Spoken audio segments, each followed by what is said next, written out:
right, everyone. Thanks for joining us tonight. Really quick couple things. I have talked to some of you about this, but last week I let you guys know that there's the option for you to stay on with your market for the end of this through the end of the season. So the classes go through the end of September. But then markets a lot of times go through October. And I've talked to a couple of you, but if you guys would be willing to email me the end date of your market so I can kind of get an idea. I have to talk to our office manager to figure out how many more pay periods it will be and kind of work out all those details. So if you are interested in staying with your market past September 30th, email me the end date of your market and how many hours you would be available to work during those weeks. So if you're going to be cutting back because you're starting another position or something, then you can only work 5 hours a week, include that in the email as well. And then the other announcement is that for next week's class, we're going to be joined by Kristine from the Department of Ag. And she's talking about the North Dakota Local Foods Map, which is a really cool project that you'll probably be hearing about here a little bit in the next couple of weeks. And I just wanted to let you know that I'll send an email to your market managers as well, but please invite them to also attend because a lot of the information will be really helpful to the market manager as well as you, because it relates to talking directly to growers and vendors that they may have a relationship with that has already been kind of established. So next week, invite your market managers to attend and they can log on for the first half hour while Kristine is talking, and then we'll move into another discussion and they can go ahead and work out if that works for them. And then the week after that is Labor Day. So we won't be having an online class, but most of your markets, I think, will still be running that weekend. So just a little look at the next few weeks. Any questions on anything before we move into tonight's topic? All right, well, perfect. I will go ahead. I think I have to give you permission to share your screen, Clint, but then we will be going over the photos that you guys have sent to me over the last couple weeks. So, all right, you can go ahead, Clint. Let me know if you have an issue. All right, so let's try sharing the screen here. All right, we'll start with Jenna here because it's first on the list. So I glanced through all of them, and all in all, they're looking good. So when we're talking about, first thing we want to talk about, and I should have brought this up last week, but we did the lecture on how to take better photos, is what you're photographing. And that comes down to, if you remember, it was kind of a long lecture. We talk about intent. You know, what do you want to say with your images? So at a farmer's market, if you're using it for marketing, we want to see people having fun. We want to see people enjoying the atmosphere. We want to see some of the vendors, and we want to see them interacting with people. And then, of course, we want to see what's for sale. You know, those are the things that are going to get people to those farmers markets. A lot of the marketings are going to come down to that social. You know, we want to see that social. So I thought this was a great shot here. A couple things to consider. So we have several positive things going on. And with all of these, please don't take offense because I'm going to critique them honestly. And I will point out the positives and the negatives of each photo because that's what we want. We want to learn, you know, what can make them better. I can tell you that every single photo I've looked at so far was good. There's nothing wrong with them, but they could all be better with some tweaks. So hopefully you'll get that out of it without wanting to throw knives at me. So here we go. We have a very interesting character here. It carries an iguana on her shoulder. Yeah, that's just automatic a great photo. You don't miss this photo. It looks like she was also shopping. Looks like she bought something. That's something else we want to have, something that can really help bring people to those markets, is the idea that people are shopping here. We're not just coming and walking in circles. As an artist who used to do art fairs, travel all over the country, set up a booth like this and sell art, it's frustrating as heck to see 1 million people walking around without any art in their hands. It doesn't matter if they bring in 30,000 people to this event. If nobody's buying anything, it doesn't do me any good to be there. So from a market, and that also goes through to the consumer. When the consumer sees photos of other people buying stuff, it puts that thought in their head, okay, I should buy things. but it just starts that vibe. Ooh, we're going to shop, we're going to shop. So that was a great choice there.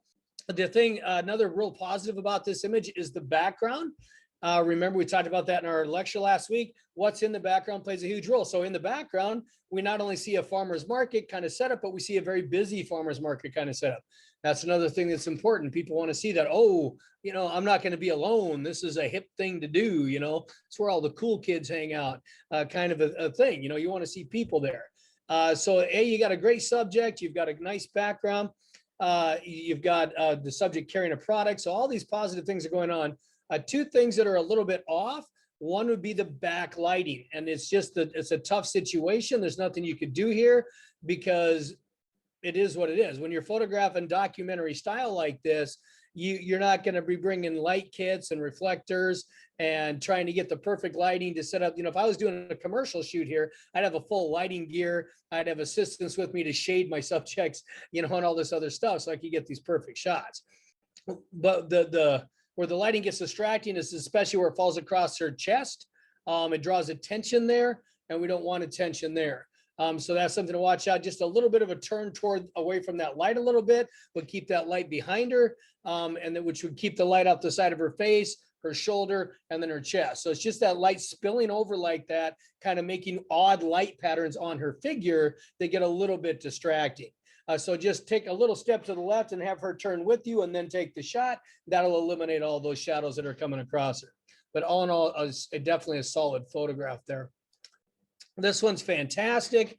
I like the t-shirt itself is marketing what you're doing, Biz Market Local. I think the lighting on this is excellent. We've got this nice side lighting, a great pose. The pose is very natural. It's very casual. She feels very relaxed. I think the background's fantastic in terms of being visually appealing. And it really helps her. It stands out as the portrait. If she wasn't wearing that shirt, this shot wouldn't tell us anything about a farmer's market. But where she's got that shirt on, it is supporting that. So I think it works very well. I thought this was, I didn't have any negatives about this photo. It was very good. This one, I have a few questions. So now we're getting into the product. Be the change you want to see in the world, support the market by donating change, proceeds, fund the community events, etc. So this to me is confusing just in terms of what it's saying. When I read that, I think I'm supposed to put change in this cup. That's what that sticker makes me think. Support the market by donating your change. I think I'm supposed to be putting in this cup, but this cup's got some kind of a food item in it. And I don't know what that food item is. We have these little tip jars all across the market where people actually can donate change. There's rocks in there to keep it. There are rocks. Yeah. Uh-huh. Okay. So no, you were right. I wasn't sure if they were rocks or food. I saw the things in the background. Yeah. And then the Eat Local is a great sticker. So this is all marketing type stuff then that gets spread around. Excellent. Yep. All right, that makes a lot more sense. The t-shirts in the background. My only negative on this then would be, especially where what you're doing is trying to show the different ways that you help vendors market and bring in money. That's a great shot, very important. It looks like you've got other brochures in that on the table, which are going to be important. The only negative on this would be that blank space right in the back, right up the right side there. If we could have just shifted that whole thing just a little bit to fill that background with the t-shirts, I think it'd be a stronger visual in terms of what you're saying with this. Lighting works good. Your composition works good. You've got nice alignment with everything. You could also, even though it ends up being a little bit staged, it's okay. You can pull stuff in closer to your cup. So we just kind of fill the table with more brochures. Just again, trying to communicate that whole idea that we have a lot of different marketing material here to help you. Okay, so a couple positives that are going on here. One, we have a unique composition of what's going on. We have nice color in this. One of the negatives is with this would be the sun is really contrasty, and this is hard to control because obviously you're there in the middle of the day, you're stuck with what you get. But if you notice, we have a lot of heavy shadows going on in the baskets. So something you can do to counter that is if you can find something to prop under the baskets to tip them up a little bit.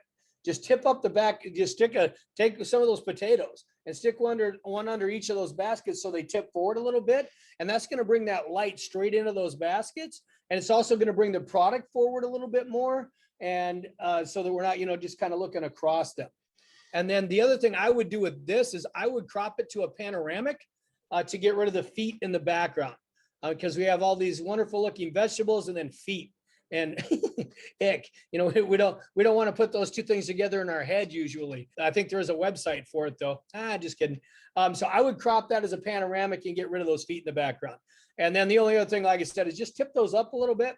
Something else you could do is arrange those into a foursome, get them so they're just a square, push all the baskets together and align them perfectly so they're a square, tip them up a little bit, and then fill that frame with your subject.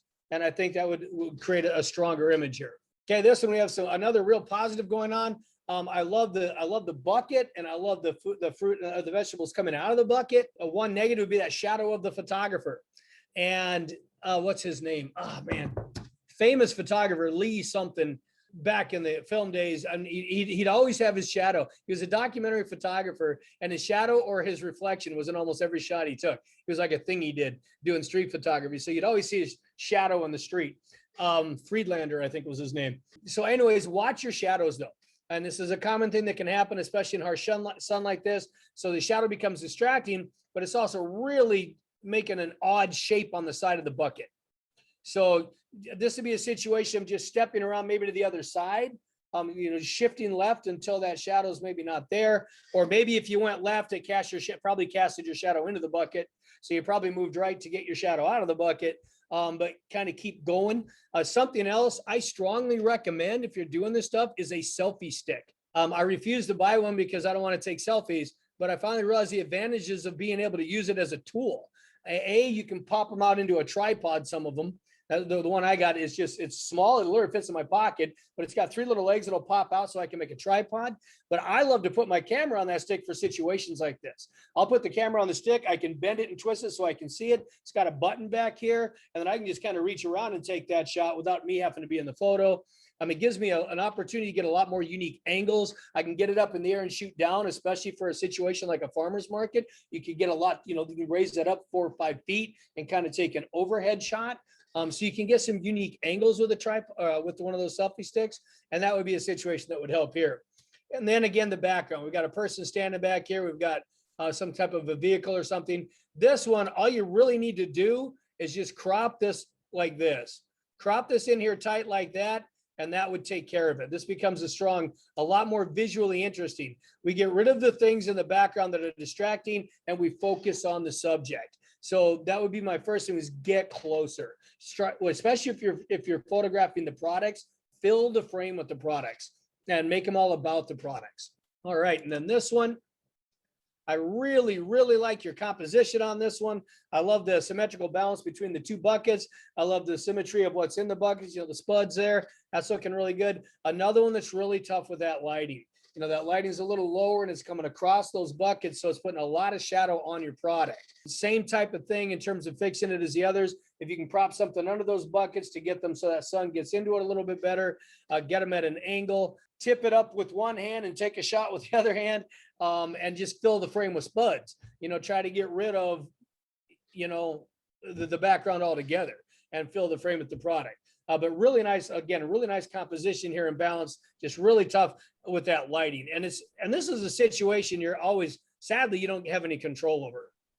When you're shooting at these markets, that lighting is going to be what it is. So trying to find great lighting for the shots you want is always going to be a challenge in these, but learn to recognize it. And then as you're recognizing it, you can start going, okay, I'm going to tweak this and start figuring out solutions there. All right. Yeah. I don't know what to tell you about this other than it's spectacular. Just a really, really awesome photograph. I love the active framing, filling the frame with subject. It's so dynamic. And it's visually interesting. I love the asymmetrical balance between the top and the bottom. I love the little squares. I love all the geometric shapes. I loved all of the curvilinear shapes. It's a fun image with a lot to look at. My only and the lighting is looking really good too. My only suggestion with this was, is this on a cell phone? I would pull it into Snapseed and go into Tune Image, and I would I would darken it up and try to enhance your colors a bit. Just darken your shadowed areas, increase your brightness, increase your contrast, increase your saturation, and then drop your shadows back a little bit, and it'll add a lot more depth to it. Because it's kind of visually, tonally kind of flat. I don't know if you see that. This is what I do for a living, so. I get it. Yeah. Yeah, and that would just add a little more depth to everything and give it a little more volume. to just really kind of make it pop. But it's a fantastic photo. I absolutely love the composition. Booyah, same exact critique. Just a really dynamic composition, very interesting, very unique. I love all the line in this. I love all the shapes. Your lighting's bringing out your subjects really well. But again, it's just tonally a little bit flat. So you could just really create more visual interest with some post-production. Oh yeah, same. Same critique. And I love your active framing style. I love how you fill your frame with subject. And look at how dynamic they become. They become visually interesting. Active framing, unless you're in a situation, where you're trying to show the market, show the crowd. If you're doing product, I would strongly suggest the active framing all the time. If you go to Google, something else I forgot to tell you guys last week, I've been a professional photographer for over 22 years, and I will still go to Google on a regular basis and look up photos. If I'm getting ready to photograph something unique that I've never photographed before, if I was going to go photograph a farmer's market, I would literally go to Google Images and look up farmer's market photos so that I could get an idea on what to expect and get an idea on what I like and don't like. And that way, when I get there, I've got some images in my head that I'm looking for, because I know, hey, that was an awesome image and it made an impact on me. So when I get to that farmer's market, I'm going to find an image similar to that. And so I highly recommend everybody do that. Go to Google Images and Google some farmer's market images, find stuff you like and duplicate it. And no, that's not plagiarism. No, that's not stealing.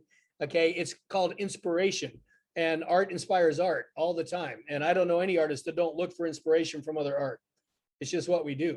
And you need to. It'll always give you ideas. Nice shots. And Karen, ooh, that looks delicious. All right, so positives, it looks delicious. That's another thing. When you're photographing food stuff, we always want it to look yummy. The best way to get people to want to buy something is to make it look good. And this looks delicious. So good job with that. Really nice.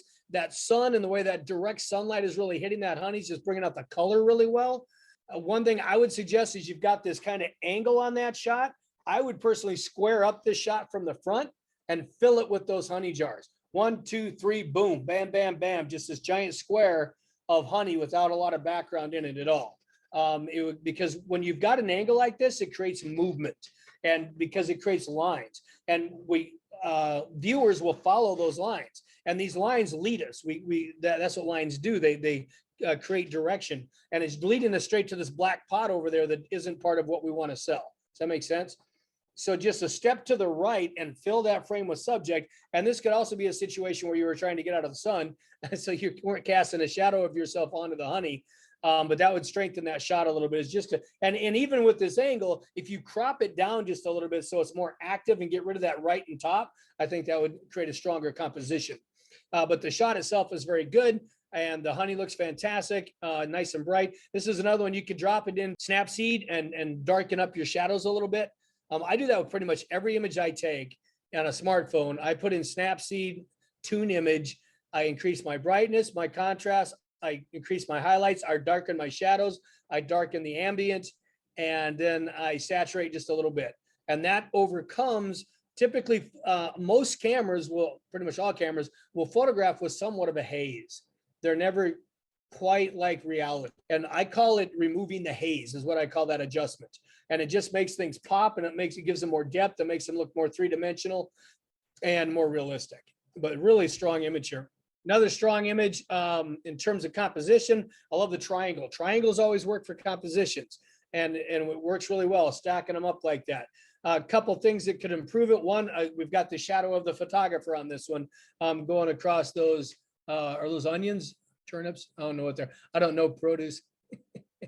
But there's shadows running across that, so I would watch out for that.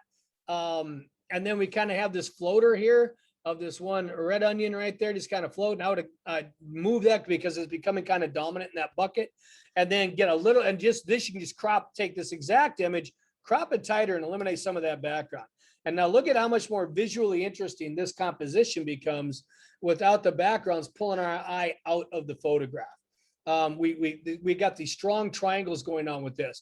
We have a triangle with the yellow. We have a triangle with these onions here. Then we've got this nice rectangle. Everything points into the middle and then back out to the edges again. And then on the edges, we don't have distractions. It's all product. So that would be the only thing I'd suggest with this with this image as is, I would just crop it and boom, that instantly makes it a lot stronger photograph there compositionally. Like the creativeness of this. I love the basket with the corn, with the old table, with the red and white tablecloth. It's got that classic feel to it. I'm going to grandma's house for a cookout kind of feel. So anytime you've got emotional responses going on in a photo, things that take you back, take you home, that homey kind of feel, it's always going to make people want it. And so that's always a great trick in advertising as well. And I love the corn partly shucked. I think that was a great idea. Really a strong photograph. Again, with this one, we got a little bit hanging on up in this background up here. I would personally crop this a bit tighter, quite a bit tighter, maybe even into a square, and just get rid of a lot of that background. And I think that would strengthen up the composition, create more dominance with your subject, and which would create more visual interest. And another one I would definitely put in Snapseed, but I do that with every photo. So still a really good shot. All right. Is that it? I think that Caleb sent a link in the chat to some of his photos. Okay, so here's a challenging situation, and that's shooting from the shade. So we have multiple exposures here. We have the exposure outside where the sun is and an exposure inside where the shade is. So they're two completely different exposures, and they can be really tough to balance, especially on a bright day. Typically because the exposures are so far up. And that's a challenge you're going to run into in photographing in farmers markets because of the tents. If you're photographing the people outside, the people in the tents are usually really dark, as is the product. If you're photographing in the tent, you know what I mean? So trying to get those to balance is tough. I think you did a really nice job of balancing those exposures. The outside is not too bright and the inside's not too dark. So we've got a nice balance going on there. So it doesn't look, just overly contrasty. A great idea for photographs. What you've done here is put something in the foreground and then something in the background that pulls us into the image. It creates the illusion of space on a two-dimensional surface. So we pull into this image, we call that plasticity, and it's very well done here. Again, we're seeing the entire scene, but you framed the entire scene with stuff. We have this beautiful frame on the top, this great frame of flowers on the bottom, and then the subject all in the middle there being framed by this other stuff, which is all part of the stuff. So the stuff is looking really good. Just a really, really strong composition. Really nice, really nicely framed and nicely lit, and a great shot to promote, what's going on. We have a busy market. People are interacting. There's a lot going on. So it's a good selling type shot. And I can just scroll down. It's scrolling. Okay, I love what's going on here. You have a great concept going on. Again, with the spilt bucket, everything coming out of it. I love how everything just kind of leads right down to the front and then pulls you back in again. So you've got this wonderful use of foreground. The background on this, I find a bit distracting. That building back there looks out of place and my eye keeps going to it. The front of this is outstanding. I would personally crop this thing so that I probably can't do that on here. But I would crop this into just the right side of this image. I would make that into a vertical image on just the right side. And if you can see my hands right here, you'd totally get what I mean. And it would make turn that into a vertical shot of the right only, and that eliminates all the distractions, which makes this a much stronger image compositionally. It's still a strong image in terms of what we're doing here and visual communication. That would just strengthen the composition there. Okay, fun image going on here. Lots of positives. I love the composition with the man on the bike. I love that he's got a backpack full of some stuff. I think that looks great. It's a good communicative image. It tells us a lot. A couple things that could improve it. One would be that dramatic lighting. It's very contrasty and not friendly. Does it make it feel really inviting, like an advertising type lighting would? And then cutting off his foot. It's something we always watch out for when photographing people, is don't cut off body parts. If you are going to cut off, you cut off in between joints. So if you wanted to crop that, you would crop it right in the middle of the calves between the two joints, right in the middle of the thighs between the two joints, right above the waist, right in the middle of a forearm, in the middle of a bicep. We never cut off fingers, hands, or at joints because that makes them look like they lost something. Makes them look like they don't have it. But I love the balance between the asymmetrical balance between the backpack of stuff and the bike tire. I just really like that composition there. Okay, nice shot of somebody making a sale. Again, we're back to that really tough lighting because it's so contrasty. We got these heavy shadows coming underneath, shadowing the person's face there. But a great moment of the transaction going on. Again, tells us that we've got that we're here to shop, we're here to purchase, and we like that. It makes us happy. We also see in the price tags in the bottom there, recommunicates that idea. I think that's great. A really strong composition. I love the framing of the tent on the top, the sculpture in the background there. Things get a little distracting. Nothing you can do about it, though, is that background is really busy with all these buildings and the stoplight. And so there's a lot of information in the photograph. So it does get a little bit busy. Something that could help that is if you put your camera in portrait mode, it'll help blur the background. It's not an optical blur like you would get with an aperture like bokeh. It's an algorithm that does it digitally, but it'll softens the backgrounds to put the emphasis on the people. So something like that is something you can play with at the farmers markets as well, is trying your camera. If you're photographing the people, try putting your camera in portrait mode and see what you get there. I think that is all the photos that we have for today. That's all, folks. I have a question. Yes. So you talk a lot about, like tilting a bucket of produce or moving it around to align it. Do you have any tips, maybe not on the photography side, but on the personal and communication side when you are approaching a vendor's people booth? side? Yeah. I'm going to move your stuff. Yeah, it's just communication. You just tell them, hey, well, first of all, you always get permission. Say, I'm working, and the one of the wonderful things about, especially with what you're doing here, is it's a class. If you're in a class, people give you lots of leeway because, most people have been there. Hey, look, I'm in this class. We're working on marketing for farmers markets, and we're trying to create images that are going to help bring people here. Well, what vendor's not going to be okay with that? Please do. Would you mind if I did a little bit of rearranging here to make a stronger composition for some photos for marketing? If I was a vendor at that booth, I would say, absolutely, please, let me help. And I'm assuming all of you would too, because you're doing it to help them. So just talk, communicate. If you are taking pictures of them, again, tell them why. Hey, I'm trying to develop some marketing pieces. Would you mind if I took your photo? And have fun with them. I always do silly things when I'm, trying to get them to pose, like that one vendor with the shadows coming across his face from the tent. I'll say, hey, you got this weird shadow. Do you mind if you move forward a little bit? Just talk to him. I'll make fun out of it. Oh, show me pouty, start talking to him like a model. Okay. Frolic your hair a little for me, saying silly stuff like that usually gets them laughing and lighten, gets them to relax a little bit. In situations like that, like the lady with the lizard, typically you're going to want model releases. You can Google that and get a model release off the internet. I carry them with me at all times if I'm doing any type of work like this, because the law is they're in a public space. If you're in a public space, you can be photographed without your permission. And I can use those photos without your permission. But out of just kindness, I always ask, hey, I want to use these on Facebook. Is that okay? Hey, we're gonna send these into the Grand Forks area farmers market, whatever, and they're gonna use it in their brochures, on their websites, etc. You really, a lot of places will require permission from that. They're gonna require a model's release in order to use the photo, because they don't want people. Imagine yourself driving in downtown Grand Forks and you see a billboard with your picture on it selling the market, and you don't like that picture of yourself. You're probably not going to be super stoked that you're on the billboard, and nobody likes pictures of themselves. That's just a rule. So I always have model releases. You can find them on Google. I have a very simple one, and it's one page. And I just, hey, would you mind signing this? Tell them what you're doing. And then would you mind signing this for me so I can use it on our Facebook page? And then you're covered. Like I said, legally, you don't have to because they're in a public space.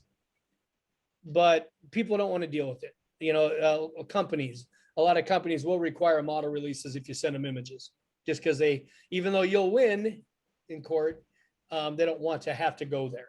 And it's just courteous. I would add to that, like, especially if it's a family or a kid, kids, you have to. Okay. Very touchy. Definitely do that.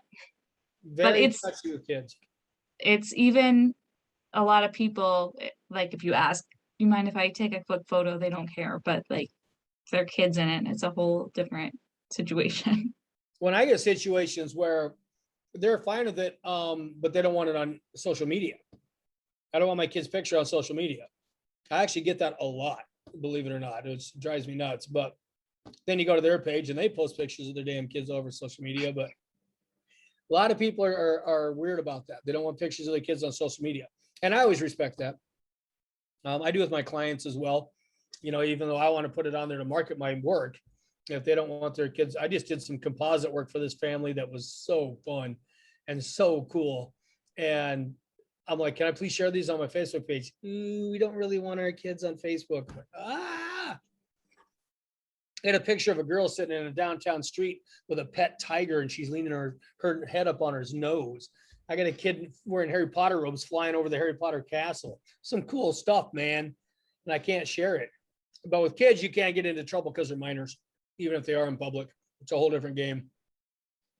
Any questions about shooting, about any of the things we talked about? You guys are making this way too easy because we still got time. Yeah, I was like, I don't have anything else on the schedule for today, so come up with some questions. If you want, I've got just some brief tips on food photography. Sure. If you want to see that real quick, I can do a quick slideshow on that. While you're doing that, I actually, my first job out of college, I was a reporter for a few years. And I can tell you that if you are trying to get photos into the newspaper, two things that are really going to help you are people and faces and names. If you have the names for the captions, that makes a huge difference. And if you have any kind of relationship with your newspapers, know when they go to press and get them the information at least a day or two beforehand. Makes it much more likely that you'll be able to get in for that edition. Yes. We had a rule, and I was a photojournalist also. We had a rule with photojournalism: kids, pets, and water. Firefighters. Ours was firefighters, but yeah. Kids, pet. If you're doing features. Features. Feature pages. If you're doing features, kids, pets, and water. And if you got a kid in the water with his pet, it's money. But you have to have names. And people are funny about that too. Most people, I'm going to be in the paper. That was an easy one, getting people to sign those releases. I'm going to be in the paper. Yeah, and I'll tell you, at least the papers that I worked for, they did not care about releases nearly as much as commercial photos. Well, with kids, it's more touchy. At least get the parents' permission. You do have to be cognizant of some like safety and security issues. Like, there might be a custody issue, and a parent doesn't want someone else finding out what their kid is. So, for newspapers, you kind of pay attention to that. But yeah, I didn't actually use model releases when I worked for the paper, but I always ask, hey, is it okay if we publish this? Always get a verbal at least. Do you have any suggestions on like starter lenses? Because I've bought a little bit of lenses, just like I got my kit lens and a wide angle and some stuff, but just any like good suggestions for all around zoom lenses or portrait type. It depends on what you want to photograph. Wide angles you want for landscape. I like to do events with wide angles too, especially if I want to, get all those people in there. My go-to lens that doesn't come off my camera is a 24-105. And I only use a different lens if I've got something specific I'm shooting. Like if I want a wide angle, if I'm doing individual portraits, I love an 85 fixed. You can never go wrong with a 50. A 50 is a documentary style lens, because if you take your vision without peripheral vision, that's what a 50 millimeter lens is. So when you're photographing things for like documentary photojournalism, they look more real.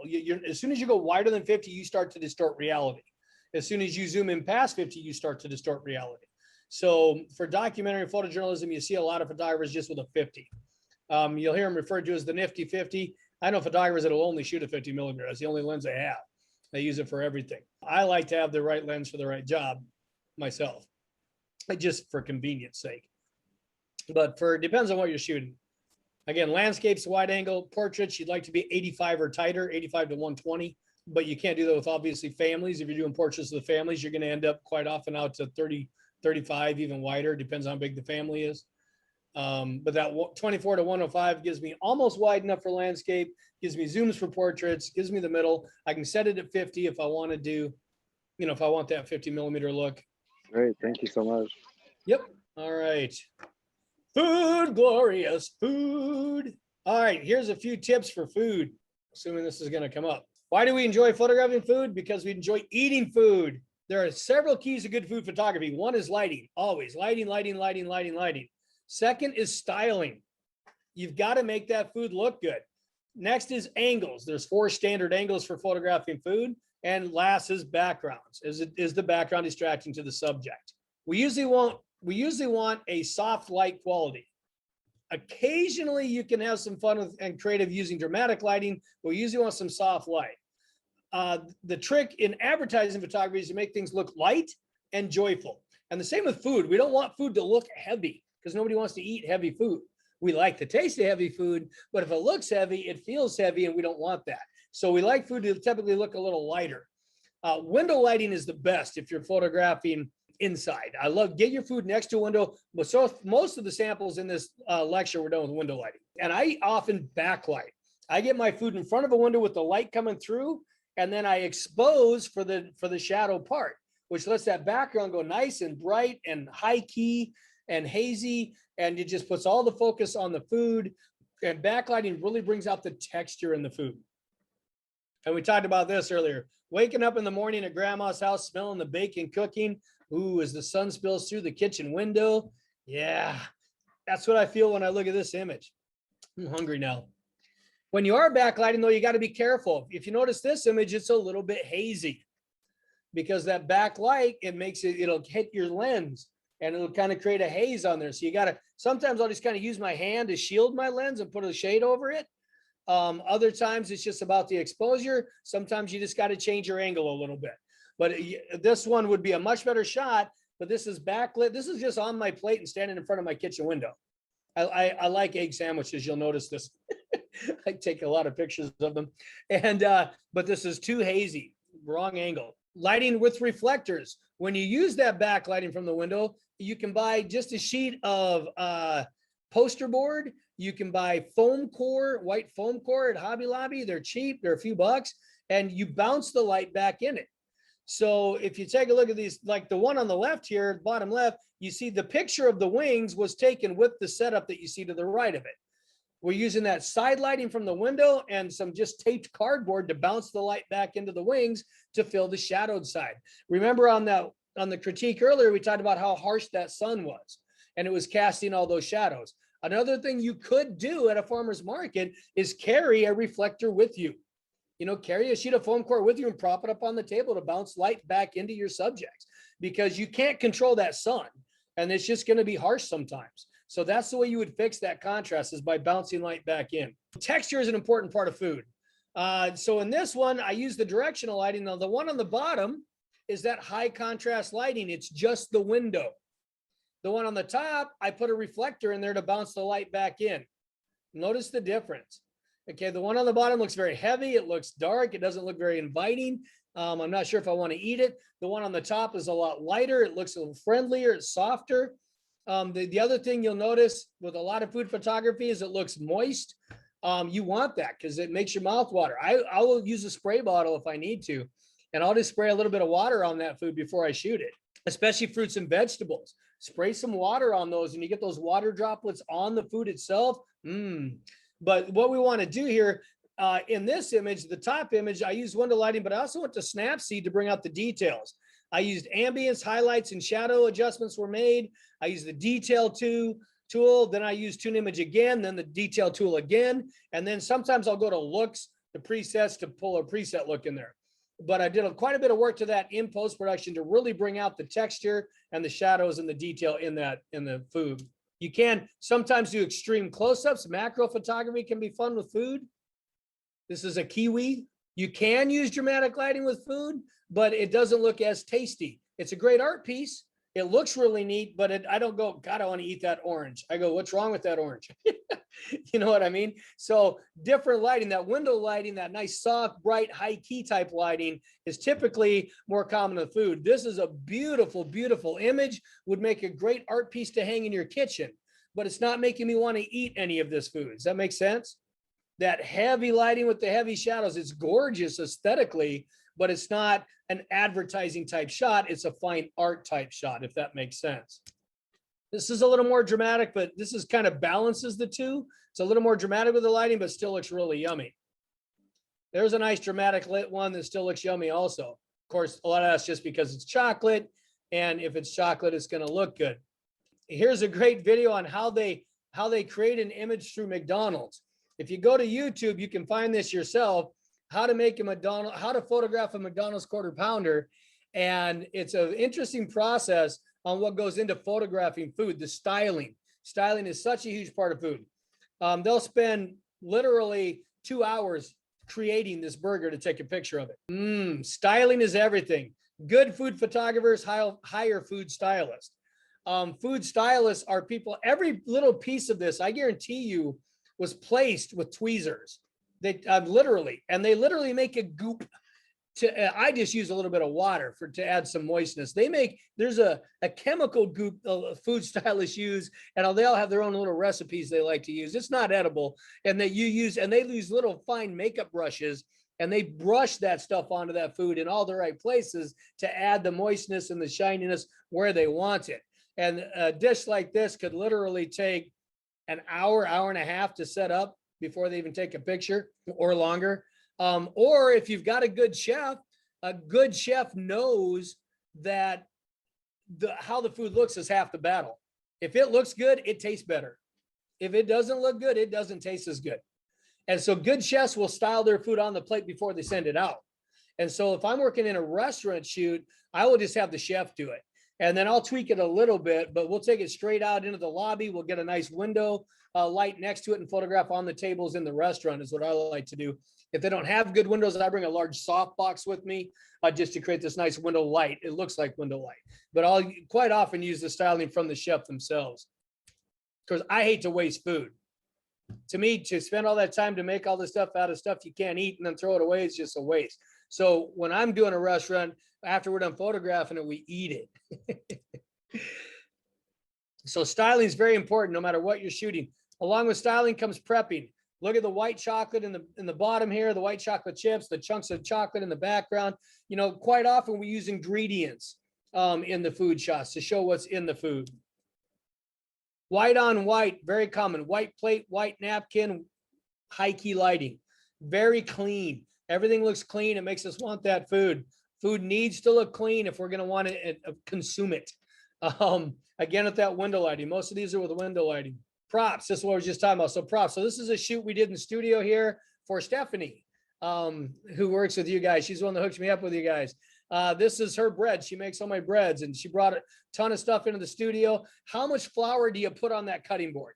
You know, how many eggs do we want in there? It's all about balance, and you can get too much, and you can also have too little. So it's trying to find it enough to make it look natural when it comes through. So first thing you've got to do is ask yourself questions. What do I want to say? You know, first, what's my goal? What do I want this image to communicate? Next, why do I want props? Does it need props, and why? Because if it doesn't need them, don't put them in there. And next is how. You know, how am I going to use the props and how much? So these are all images that have examples with different amounts of props, different items in the background. This, I think, is over-propped. What are we selling? Are we selling the wine? Are we selling the food? Are we selling the bread? Are we selling the salt and pepper shaker, the candle? There's just too much in this. It's way too busy. So I don't know what the focus is. What are we selling here? And everything's in sharp focus too. Compared to this, we have a lot going on in this background, but it's out of focus. It makes the sandwich dominant, which is what we want. What is that main product? Keep it dominant. This beautiful propping. Look at that. Silverware. A lot of people like to use silverware in their food photography. I think a mistake people make is they put it in the food. You know, so they'll shove the spoon into the bowl. When the spoon's in the bowl, it disrupts your product, but it also creates very difficult to make a composition when you've got a silver line sticking up like this. So I typically prop silverware around the food, not in it if I use silverware. But again, we've got ingredients in the background. I'm assuming this is a tomato basil soup, because we got tomatoes and basil in the background. We got this beautiful bread cut open there. Look at that. That's some beautiful propping there. Angles. Angles are the key. There's 4 basic angles used in food photography. The overhead on the top left here, shooting straight down on that subject. The 25-degree, you're about 25 degrees above the food. So you can see the front of the food and the top of the food. You're getting a little bit of both. And that's a nice angle to show the, the food, especially in like this cheesecake. We want to see all that texture in the cheesecake. And then the crumbs on the plate. By the way, all of these except the burger were taken by one of my students when we were teaching live like this, and she was at home learning how to do this in her own kitchen with makeshift lights and window lighting. And she did all these, the other 3 shots were literally all hers. She did a great job.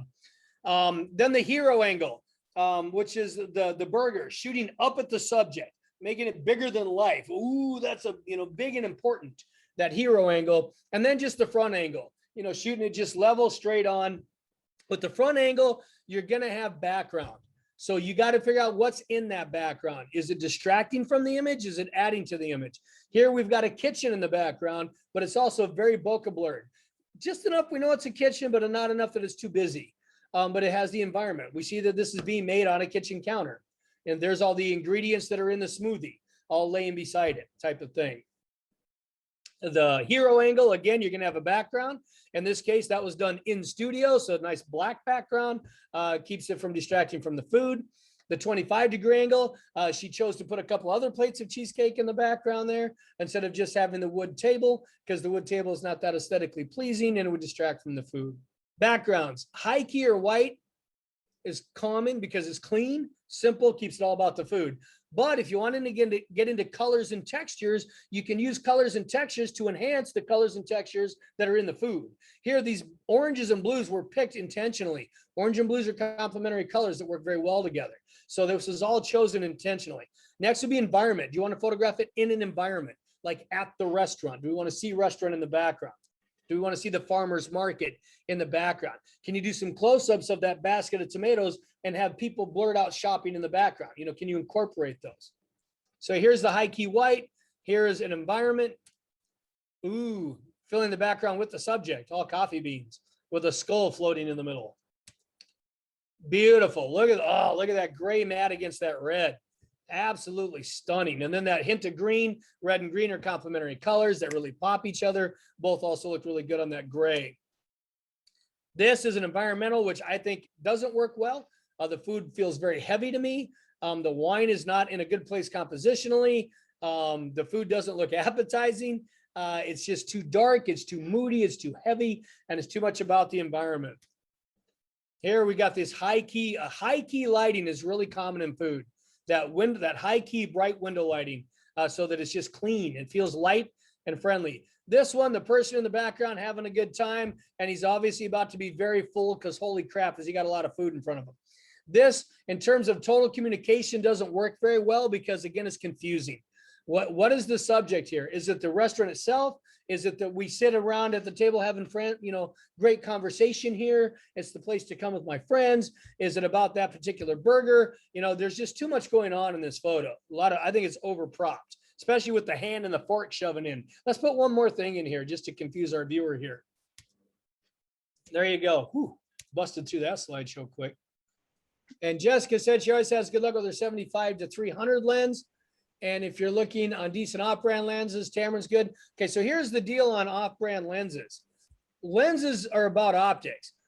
They're the most important part of your photography. The lens is what creates the image. All the camera does is record it. The lens actually creates it. So if you're going to invest money, always invest in better quality lenses. So Tamron and Sigma are both aftermarket lenses. They make lenses for Canon and Nikon, Sony, a variety of different companies that'll fit on their cameras. And their expensive ones are really good. They really are. They're just as good as the brand name ones. But their cheap ones are just as cheap as the brand name cheap ones. So in terms of brand name on lenses, it's all about the image quality or the lens quality that you're buying.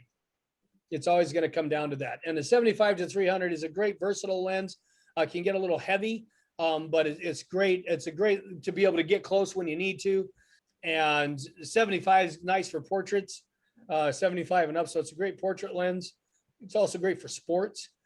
because you can zoom, you can get out into the field a little bit, into the action. Any questions on that food video or slideshow? Where do you teach photography? Because I want to take one of your classes now.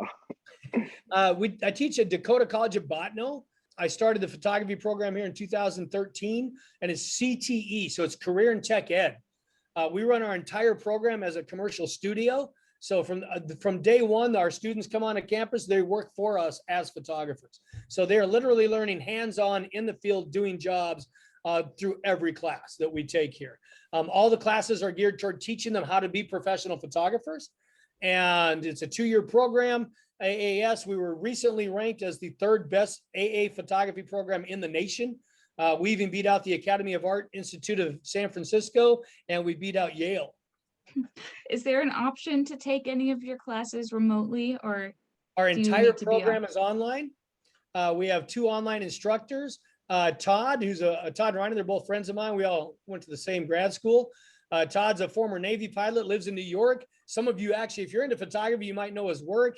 He writes all the articles for B&H, or at least a lot of them. He writes all the teaching articles for B&H Photography. So if you go to B&H Photography's website and look at their teaching articles, most of those are Todd's. He's our main online instructor. And then our other online instructor is Ronnie. She's new. We just hired her last year, year before, but she's also a great teacher. And you can find us if you go to the Dakota College's webpage. You can go into programs and look up photography and find out all the information about our program, or you can send me an email. I'll be happy to email you a course list and things like that. Is there an option to sign up for like 1 or 2 classes without? Yes. Okay. Yes, we also have a CERT program. So like say you want to just specialize in portrait photography without taking a bunch of other classes, then you would take our core classes, our intro to photo, where you learn how to use the DSLR cameras and mirrorless. Then we have digital darkrooms, where you learn how to do Photoshop, all your post-production work. And then we have intro to lighting, where we learn how to use natural lighting, studio, on-camera flash, and studio lighting. And those are our cores. So those are prereqs to everything else. So if you want to take anything else, you do have to take those 3 first. But then after that, you could just take a handful of classes you wanted to take to get a certificate that specializes in advertising photography, or outdoor photography, or commercial photography, or portrait photography, or documentary photography. You can pick your focus there. And our outdoor photography, we go to Ireland. That's where our class meets. We're leaving on the 5th, actually. I told you we run our program as a studio, so we actually get paid for a lot of our shoots. With that money, we take our students to Ireland. So we spend a week in Ireland every year, and that's where we do our outdoor photography class. It's all hands-on on the coast when we get out of the pubs. I'm just kidding. Oh, and that trip is open to everybody, by the way. We have a lot of community ed students that go with us on that too. You don't have to be a student here to go on that trip. And you can find all that information and more on our website. Can you drop your email in the chat? Oh, yeah. Right. Any other last minute questions? Okay, well, you guys should be good to go. Reminder to talk to your market managers about attending next week's lesson, and I'll try and do what they would need to be here for just right at the beginning, and so that they can log off and then go about the rest of their night. So it should be a really good session and very informative. So I suggest, or anyone else on your team at the market, any of your coworkers or anyone else is welcome to come as well. Okay. All right. Well, thank you, Clint. That was an awesome session. It's always great to have you join us. Oh, thank you. Thanks for having me. I love doing these. They're fun. All right. Well, I will go ahead and end the session, and everyone have a great week.